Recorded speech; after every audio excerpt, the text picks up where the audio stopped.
உலகம் முழுக்க பல லட்சக்கணக்கான மக்களை அளவச்ச நாள். பீப்புள்ஸ் பிரின்சஸ் அப்படின்னு அழைக்கப்பட்ட ஒரு அழகான இதயம் திடீர்னு நின்று போன நாள்.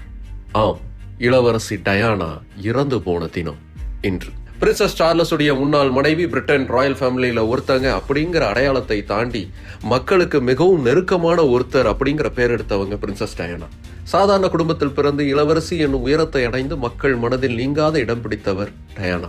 மக்களுக்கு நன்மை செய்யக்கூடிய பல சேரிட்டி ஒர்க்ஸை கையில எடுத்து செஞ்சவங்க டயானா. அரச குடும்பம்னா மக்கள் கிட்ட இருந்து அந்நியமா இருக்கணும் அப்படிங்கிற புரோட்டோகாலை மீறி மக்களுக்கு மிக நெருக்கமான ஒருத்தரா பழகினவர் தான் டயானா. அந்த சமயத்துல டயானா ஈஜிப்சியன் பில்லியனருடைய மகனான டாடி அல் ஃபயடுங்கிற ஒருத்தரோட ரிலேஷன்ஷிப்ல இருந்தாங்க. அவங்க பாரிஸ்ல வெக்கேஷன் ஸ்பெண்ட் பண்ணிக்கிட்டு இருந்தப்போ அதை படம் பிடிக்கிறதுக்காக பப்பாரிசிக்காரங்க அவங்கள விட்டு விலகவே இல்லை.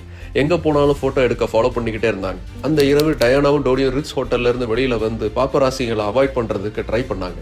பாப்பராசிக்காரங்களை அவாய்ட் பண்ணணும் அப்படிங்கிறதுக்காக தங்களுடைய காரை அதிவேகத்துல செலுத்தினாங்க. அந்த வேகம் தான் அவங்க உயிரையே எடுத்துச்சு. அவங்க போன மெர்சிடஸ் கார் பாரிஸ்ல இருந்த ஒரு டனலுடைய கான்கிரீட் சுவர்ல மோதி விபத்துக்குள்ளாச்சு. அந்த கோர விபத்து டயானா, டோடி அப்புறம் கூட இருந்த டிரைவர்னு 3 பேருடைய உயிரை உடனே பறிச்சது.